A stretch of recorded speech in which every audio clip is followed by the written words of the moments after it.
GridGroup verifikacija. Įėjus į savo kabinetą, einame į skiltį Verifikacija. Atsivers langas, kuriame turėsite surašyti savo duomenis.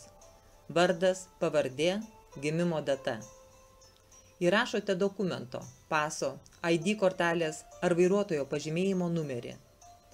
Kas išdavė ir datą, kada išduotas. Keliaujame toliau. Supildome adresą.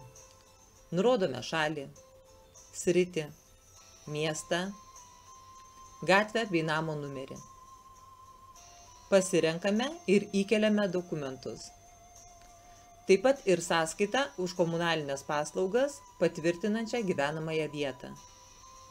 Dokumentai turi būti geros kokybės, nurodytų formatų ir nedidesni nei 2 megabitai.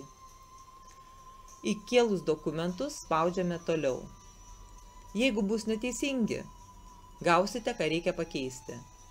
Jeigu viskas gerai, patvirtins, jog dokumentai patikrinimo stadijoje. Jeigu kyla klausimų, rašykite į suportą.